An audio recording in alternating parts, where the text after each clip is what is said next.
Mais d'abord, le plus grand scandale politique de tous les temps. Et non, je ne dramatise pas. Si ce qui se passe en ce moment même en France est réel, et je peux vous dire dès maintenant que je crois fermement que c'est le cas, alors à l'exception des assassinats politiques, il s'agit potentiellement du plus grand scandale politique jamais survenu dans l'histoire du monde. C'est tellement important que je ne vais pas seulement vous demander de regarder ce film, mais aussi de le partager. Il s'agit d'un autre réseau de chantage potentiel. Tout cela et plus encore aujourd'hui dans l'émission de Candace Owens.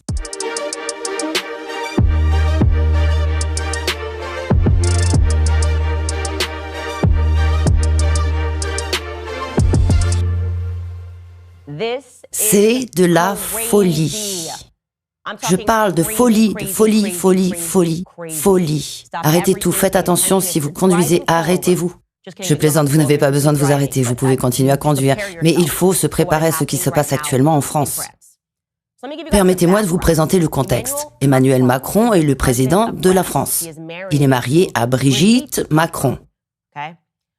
Leur histoire d'amour a toujours été extrêmement bizarre et glauque. Elle aurait, paraît-il, 70 ans, et lui seulement 46 ans. Il y a donc un écart d'âge de 24 ans entre eux. Et il suffit de se pencher sur leur histoire d'amour pour se rendre compte qu'ils changent leur âge tout au long de l'année. Une histoire de pédophilie. Je vais vous dire quel a été leur discours officiel.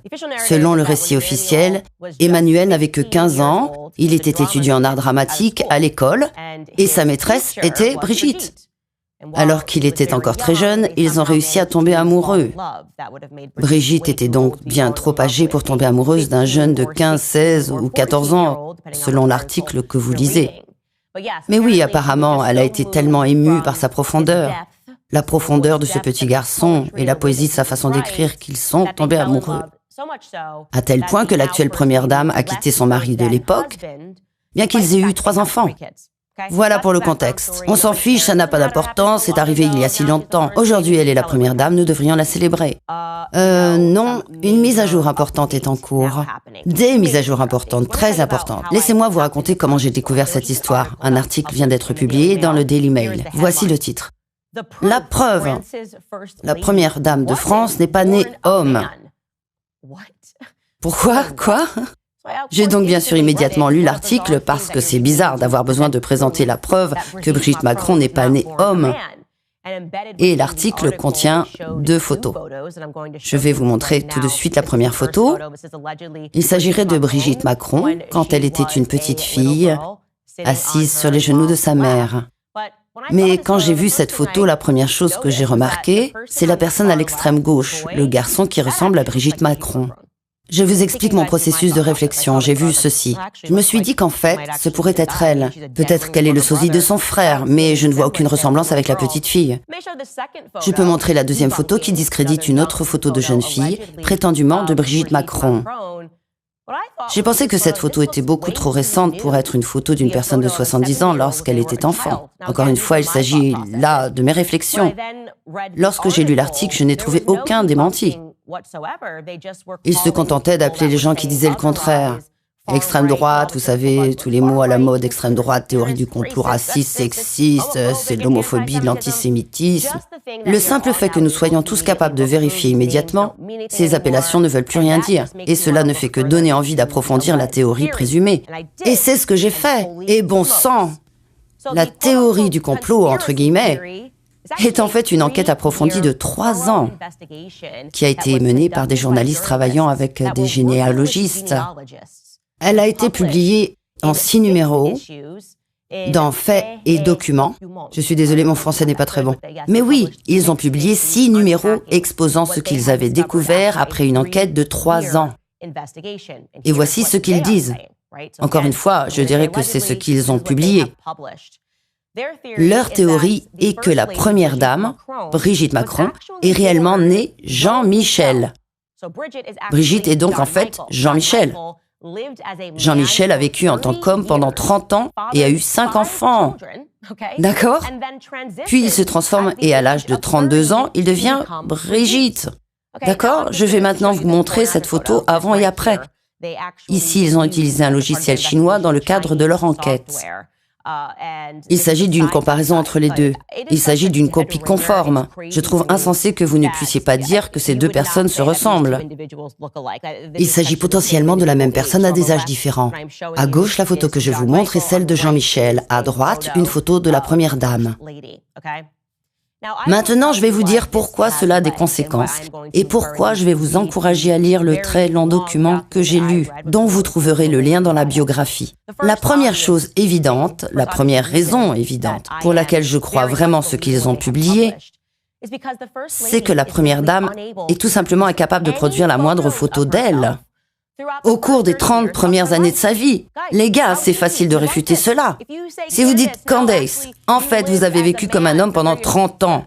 J'ai vécu pendant 30 ans. Je vais vous montrer toutes les photos de toutes les années que j'ai vécues. Me voici à l'université, d'accord?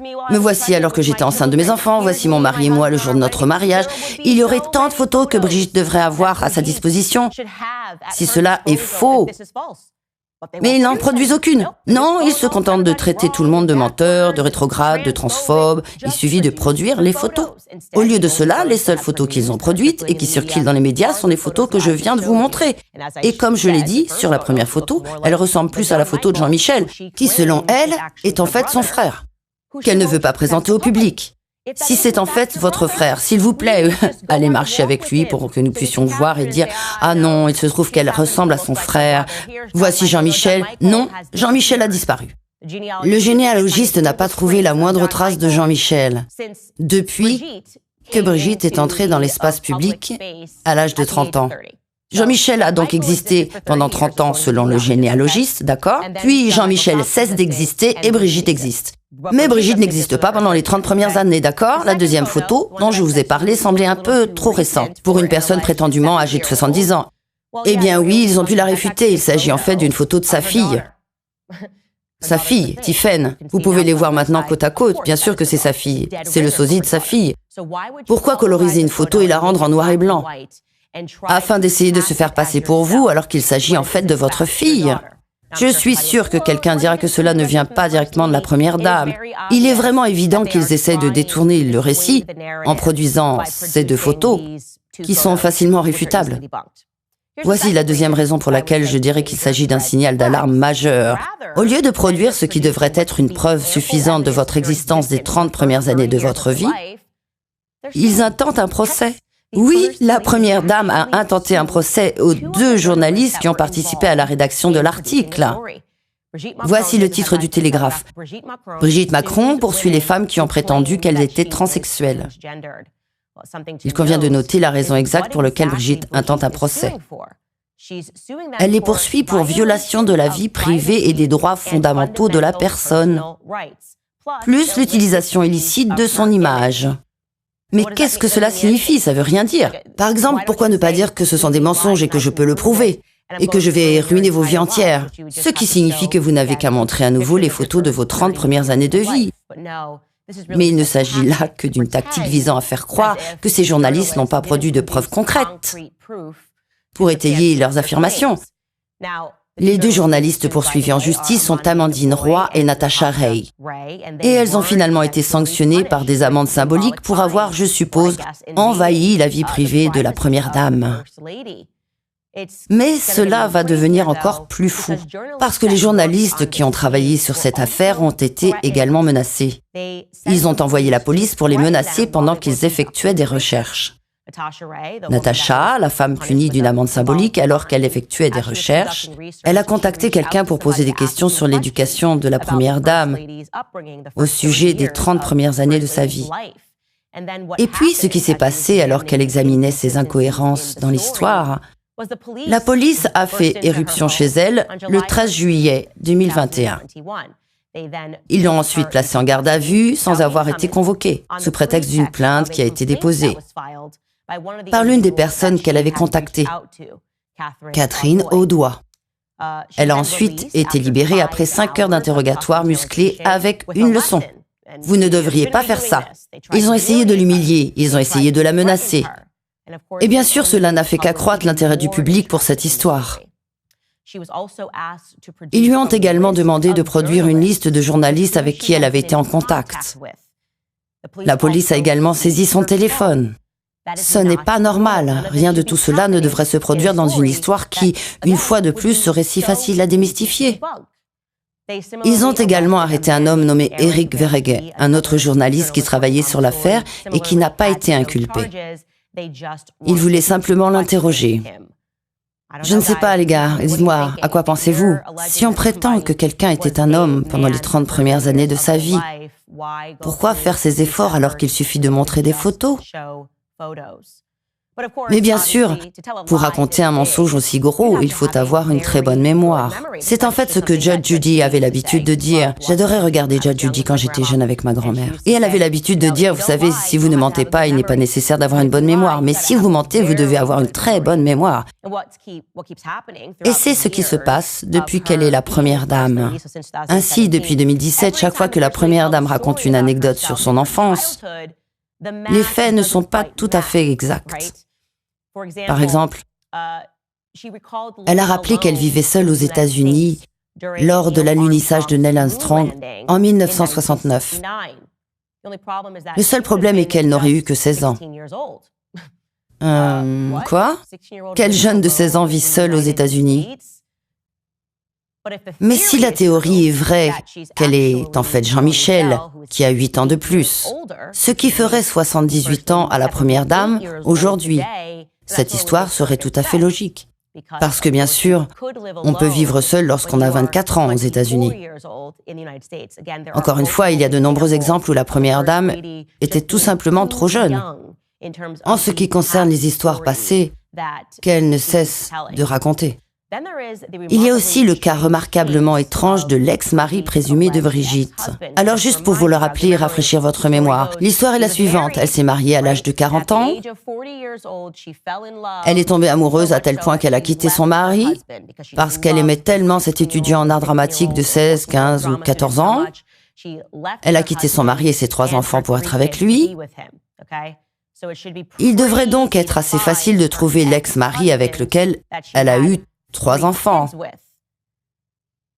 Mais il s'avère qu'ils ne peuvent pas trouver cet homme. Lorsqu'Emmanuel Macron a été élu président, des journalistes du monde entier, des journalistes internationaux se sont évidemment intéressés à son passé et à celui de sa femme. Et ils n'ont tout simplement pas pu trouver cet homme. Il s'appelle soi-disant André-Louis Ozière. Et au niveau international, ils n'ont pas réussi à le localiser. Il serait banquier ou aurait été banquier, parce que maintenant ils disent qu'il est mort soudainement. Mais il aurait été banquier. Il est donc très étrange que des journalistes aient pu le trouver. En 2017, lors de l'élection présidentielle, ils ont essayé de l'interviewer et toutes leurs tentatives ont été vaines. En fait, dans un article qui a été publié dans le magazine français Gala, ils ont titré l'article comme s'il n'avait jamais existé. L'année où il est devenu président, ils étaient comme il ne semble pas avoir vraiment existé. Il semble également que chaque fois que la presse tente d'appuyer la thèse selon laquelle il a bel et bien existé, il ne cesse de montrer accidentellement des photos d'autres hommes. Par exemple, en 2018, la chaîne France 3 a produit un film intitulé « Brigitte Macron, un roman français ». Ils ont montré très rapidement cette photo, où l'on voit Brigitte et son premier mari, André-Louis Ozière. Il s'avère qu'après vérification, ce n'est pas lui. Il s'agit en fait d'une ancienne photo de la faculté, car il a été confirmé que Brigitte était enseignante. C'est ainsi qu'elle est tombée amoureuse du jeune étudiant Emmanuel.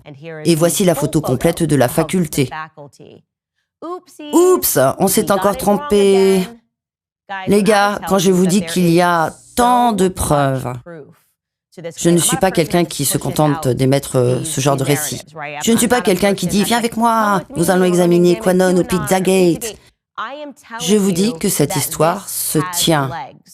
Et vous savez qu'elle se tient parce que la presse fait ce qu'elle fait d'habitude et essaie de l'écarter comme une théorie du complot d'extrême droite, qui est poussée par des personnes rétrogrades, et racistes, homophobes et transphobes. Non, non, vous n'allez pas faire ça, vous n'allez plus nous manipuler. Il est très simple de démentir cette affirmation. Il est si simple de démystifier cette idée. Il devrait y avoir tellement de preuves en fait que c'était moi et que quelqu'un ment sur les 30 premières années de ma vie. Je donnerais une conférence de presse, mon frère serait présent, je dirais « Voici mon frère Jean-Michel, oui, nous nous ressemblons ». Mais vous êtes fous. Et puis, j'aurais des amis de l'université, j'aurais des tonnes de photos de moi enfant, de toute ma famille. Et je dirais alors qu'il est néfaste de produire des théories de la conspiration. Maintenant que nous avons démenti cette affirmation, parlons des effets néfastes des théories du complot. Mais ils ne font rien de tout cela. Au lieu de cela, ils se contentent de brouiller les pistes. Pourquoi cette histoire est-elle vraiment importante? Pourquoi vous demandez de la partager? Eh bien parce que, comme je l'ai dit, nous aurions dû le savoir. Cela dure depuis 2017. Mais aussi parce que, ce qu'ils disent, la raison pour laquelle la presse couvre cette affaire, c'est-à-dire les médias d'État, c'est parce que ce sont deux personnes qui ont été choisies pour diriger une nation. Ils ont été sélectionnés sur le principe du chantage. C'est ce qu'ils disent. Ils disent avoir sélectionné ces deux personnes parce qu'ils peuvent les contrôler, parce qu'ils ont créé la femme, parce qu'ils connaissent leur histoire. Et ils peuvent dire, voici ce que vous allez faire. Emmanuel Macron et Brigitte, vous allez faire passer ces programmes politiques. Et il n'y a rien que vous puissiez faire pour arrêter ce que nous voulons accomplir, parce que nous vous contrôlons. C'est nous qui vous avons créé. Ainsi, dans tout le pays, en France, et même lors des manifestations, les gens portent des perruques qui ressemblent à celles de Brigitte. Et ils exigent la vérité sur cette affaire. Et si les faits sont avérés, et encore une fois, je vais mettre un lien, vous devriez le lire, il y a environ 16 chapitres. Et il m'a fallu 2 jours pour le lire entièrement et j'en suis restée bouche bée. Mais s'il s'avère que c'est vrai, que ce que nous déballons ici est exactement ce que nous déballons en Amérique, c'est le chantage qui gouverne le monde. Et c'est tout ce que j'ai à dire à ce sujet.